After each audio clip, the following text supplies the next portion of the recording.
HSC 25 batch তোমাদের ইংরেজি দ্বিতীয় পত্রের প্যারাগ্রাফের 30 মার্কের একটা পূর্ণাঙ্গ সাজেশন নিয়ে চলে আসলাম। আমি তোমাদের হিরামন ভাইয়া, পড়াশোনা করতেছি ঢাকা বিশ্ববিদ্যালয়ে। তোমরা কিন্তু জানো যে তোমাদের ইংরেজি দ্বিতীয় পত্রে প্যারাগ্রাফ থেকে 30 মার্কস আসবে, অর্থাৎ দুইটা প্যারাগ্রাফ আসবে। একটা প্যারাগ্রাফ আসবে ডেসক্রিপটিভ প্যারাগ্রাফ, আরেকটা প্যারাগ্রাফ আসবে তোমার আইদার কজ অ্যান্ড ইফেক্ট থেকে অথবা তোমার কি থেকে আসবে, কন্ট্রাস্ট অ্যান্ড কম্প্যারিজন থেকে। বুঝতে পারছো? সো আজকে আমরা এই 30 মার্কের প্যারাগ্রাফেরই একটা পূর্ণাঙ্গ সাজেশন তোমাদের দেওয়ার চেষ্টা করব, যেখান থেকে তুমি সর্বোচ্চ পরিমাণ কমন পাবে। সো আমরা আগে ডেসক্রিপটিভ প্যারাগ্রাফটা দেখব। সো এখানে আমাদের প্রথম প্যারাগ্রাফ কি আছে দেখো, ফক মিউজিক। এটা কিন্তু তোমাদের ইংরেজি প্রথম পত্রের একটা তোমার লেসনও আছে। সো ফক মিউজিক কিন্তু অত্যন্ত বেশি গুরুত্বপূর্ণ, দ্যাটস ওয়াই কিন্তু আমরা একদম প্রথমে রাখছি। তারপরে কি আছে দেখো, পয়লা বৈশাখ এইটাও খুবই গুরুত্বপূর্ণ। তারপরে আছে দেখো ড্রিম 3 স্টার দিতে পারো। ড্রিমটা এই বছর আসতে পারে, আসার সম্ভাবনা অনেক বেশি ড্রিমটা এই বছর, তুমি যদি ডেসক্রিপটিভ প্যারাগ্রাফের কথা ভাবো। তারপরে কি আছে দেখো, ডিফরেস্টেশন, এগুলো গতানুগতিক, খুবই গতানুগতিক। তারপরে কি আছে দেখো, প্রিমাসির ম্যারেজ ইন বাংলাদেশ, এইটা টু মাচ ইম্পর্টেন্ট। প্রিমাসির marriage in Bangladesh too much important, এইটা ভালো করে দেখে রাখবা। বুঝতে পারছো? এরপরে কি আছে দেখো, এরপরে তোমার আছে ইন্টারন্যাশনাল মাদার ল্যাঙ্গুয়েজ ডে, অর্থাৎ আন্তর্জাতিক মাতৃভাষা দিবস, অর্থাৎ 21শে ফেব্রুয়ারি যে ব্যাপারটা, এইটা পড়ে ফেলবা। তারপরে কি আছে দেখো, ইম্পর্টেন্স অফ মোরাল ভ্যালুস, ঠিক আছে, অর্থাৎ নৈতিকতার গুরুত্ব কতটা সেইটা।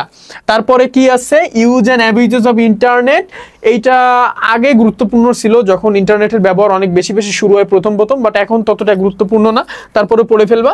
তারপরে কি আছে দেখো, uses and abuses of social media, এইটাও এখন তত একটা গুরুত্বপূর্ণ না, তারপরে গুরুত্বপূর্ণ বলেই কিন্তু আমরা এখানে রাখছি, but not to much important.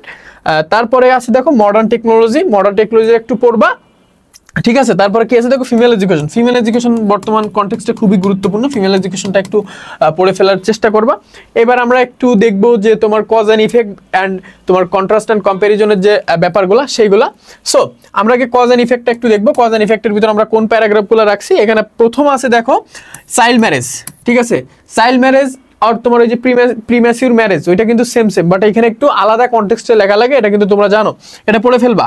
তারপরে কি আছে দেখো, ডরি সিস্টেম মানে যৌতুক প্রথা, এইটাও খুব গুরুত্বপূর্ণ বর্তমান কনটেক্সটে, যদিও যৌতুক নেওয়া কমছে, বাট এটার ম্যাল প্র্যাকটিস দিয়ে একদম উঠে গেছে ব্যাপারটা, মোটেও এরকম না। সো ওই কনটেক্সটে আবার তোমার ডরি সিস্টেমটা খুবই গুরুত্বপূর্ণ। তারপরে আমাদের কি আছে দেখো, এনভায়রনমেন্ট পলিউশন, তারপরে কি আছে প্রাইস হাইক, ঠিক আছে, দ্রব্যমূল্যের ঊর্ধ্বগতি পড়ে ফেলবা। দ্রব্যমূল্যের ঊর্ধ্বগতি আমি কিন্তু 3 স্টার দিয়ে দিলাম। তারপরে আছে ড্রাগ অ্যাডিকশন এখন তত একটা গুরুত্বপূর্ণ না, কারণ পোলাপান বিড়ি সিগারেট খাইতে এখন খুবই কমানো হয়ে গেছে, এখন আর ড্রাগ অ্যাডিকশন নিয়ে কেউ কথা বলে না।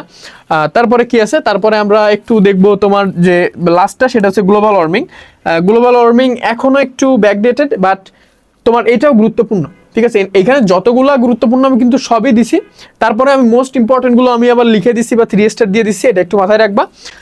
তারপরে আমরা এখন আরেকটা দেখবো, সেটা হচ্ছে তোমার জেন্ডার ডিসক্রিমিনেশন, এইটাও পড়বা, গুরুত্বপূর্ণ বাট নট টু মাচ, তারপরে গুরুত্বপূর্ণ মানে তোমাকে পড়া লাগবে। আমি যতগুলো লিস্টে রাখছি সবগুলো তোমার কিন্তু পড়তে হবে। সো এখন আমরা দেখবো যে কন্ট্রাস্ট অ্যান্ড কম্প্যারিজনের ভিতরে আসলে কোনগুলো আছে। প্রথম আছে কি দেখো, online education versus traditional education, এইটা বর্তমান সময়ে সব থেকে বেশি মানে আলোচিত একটা ব্যাপার, তুমি বলতে পারো হট টপিকের যে ব্যাপারগুলো, তার ভিতরে তুমি যে প্রথমে আমরা কিন্তু রাখছি যে online education versus traditional education.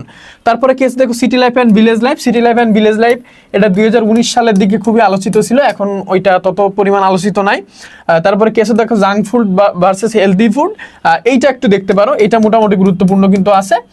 তারপরে কি আছে দেখো, nuclear family and extended family, এইটা একটু দেখে রাখবা, তোমাদের কনটেক্সটটা একটু ক্লিয়ার রাখবা। বুঝতে পারছো? সো 25 ব্যাচ তোমাদের জন্য বেসিক্যালি এইগুলো কিন্তু অত্যন্ত বেশি গুরুত্বপূর্ণ। তারপরে কি আছে দেখো, school life versus college life, এইটাও দেখে রাখবা। এইটা তোমার এখানে যদি আসে, তোমার এই স্কুল লাইফ বা কলেজ লাইফ এই দুইটার ভিতরেই দিবে, অর্থাৎ তোমার স্কুল লাইফটা তোমার কাছে কেমন ছিল আর বর্তমানে কলেজ লাইফটা তোমার কাছে কেমন ছিল। বুঝতে পারছো? তো এইগুলা হচ্ছে তোমার প্যারাগ্রাফের ফাইনাল সাজেশন। প্যারাগ্রাফগুলো খুব ভালোভাবে কিন্তু তোমরা পড়ে ফেলবা, একদম মানে A to Z, ঠিক আছে। যেগুলো আমরা সাজেশন দিলাম এইগুলো তুমি পড়ে ফেললে এখান থেকে সর্বোচ্চ 80% তো কমন পাবেই, 80% 90% কমন পাবে। আর এইগুলো যদি পড়ে ফেলো, তারপরে যদি তুমি কমন না পাও, তারপরেও তুমি এইগুলো পড়ে যে ধারণাটা নিবা, এইগুলোর উপর ভিত্তি করে কিন্তু তুমি বাকি প্যারাগ্রাফগুলো, অর্থাৎ যেটা আমার কমন আসবে না, সেটা কিন্তু তুমি লিখতে পারবা। সো এইটা কিন্তু খুবই গুরুত্বপূর্ণ, এটা একটু মাথায় রাখবা। এখন 25 ব্যাচটা একটু কথা বলি। 25 ব্যাচ তোমাদের এইচএসসি বোর্ড এক্সাম খুবই সন্নিকটে, তারপর অল্প কয়েকদিনের ভিতরে তোমাকে বসতে হবে ঢাকা বিশ্ববিদ্যালয়ের অ্যাডমিশন, অর্থাৎ ডিউর যে অ্যাডমিশন অর্থাৎ ভর্তি পরীক্ষায়।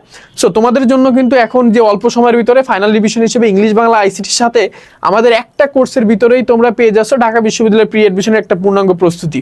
সো তোমরা যারা আমাদের এই যে HSC and pre admission private programme 2025 all in all course, এই কোর্সে ভর্তি হতে চাও বা বিস্তারিত জানতে চাও, যেখানে ইংলিশ বাংলা আইসিটি পড়ানো হবে, এর সাথে ঢাকা বিশ্ববিদ্যালয়ের প্রি অ্যাডমিশন করানো হবে, এটা কিন্তু খুবই অল্প সময়ের একটা সেরা কোর্স।